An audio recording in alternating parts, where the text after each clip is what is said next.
మోదీతో మీట్ కోసం చంద్రబాబు పాటలను చూడండి. ముఖ్యమంత్రి చంద్రబాబు నాయుడు ప్రధానమంత్రి చూపుల్లో పడితే చాలన్నట్లుగా వ్యవహరిస్తున్నారు.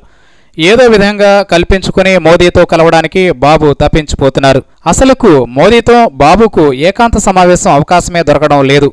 దీనికోసం నెలలుగా ప్రయత్నిస్తున్నా సాధ్యం కావడం లేదనే మాట వినిపిస్తోంది. మరి ఈ క్రమంలో ఏదో ఒక కార్యక్రమంలో మోదీని కలిస్తే చాలన్నట్లుగా మారిపోయింది బాబు పరిస్థితి. అందుకోసం బాబు వేసిన తాజా ఎత్తుగడ ఒకటి ప్రహసనంగా మారింది. ఈసారి బాబు ఏ వ్యూహం పన్నాడంటే మోదీతో సమావేశం కోసమని చంద్రబాబు అహ్మదాబాద్ వెళ్లినట్లుగా తెలుస్తోంది. అహ్మదాబాద్లో జాతీయ జౌళి ఎగ్జిబిషన్ ఒకటి జరుగుతోంది. దానికి ప్రతి రాష్ట్రం నుంచి చేనేతకు సంబంధించిన ప్రదర్శనకు అవకాశం ఇచ్చారు.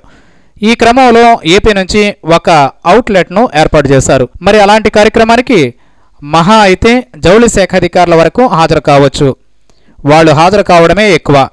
అది గుజరాత్లో జరిగిన కార్యక్రమం కావడంతో ఆల్రెడీ గుజరాత్ పర్యటనలో ఉన్న ప్రధానమంత్రి దానికి హాజరయ్యారు. మరి మోదీ ఆ కార్యక్రమానికి వస్తున్నారనే విషయాన్ని తెలుసుకుని చంద్రబాబు అక్కడ ప్రత్యక్షం అయిపోవడమే ఇక్కడ కోసమెరుపు. అది చంద్రబాబుకు ఏమాత్రం సంబంధం లేని కార్యక్రమం అయినా బాబుగారు అక్కడ తయారయ్యారు. సరిగ్గా మోదీ వచ్చే సమయానికి అక్కడికి చేరుకున్నారు.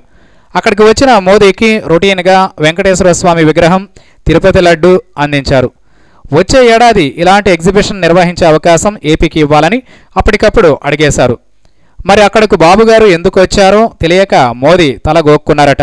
మోదీకి గిఫ్ట్ ఇచ్చి బాబుగారు స్మైల్ ఇచ్చి ఫోటోలు తీయించుకున్నారు. తన ముచ్చట తీర్చుకున్నారు. అయినా మోదీ కళ్లల్లో పడేందుకు బాబుగారి పాటలను చూస్తుంటే నివ్వెరపోవాల్సి వస్తోంది.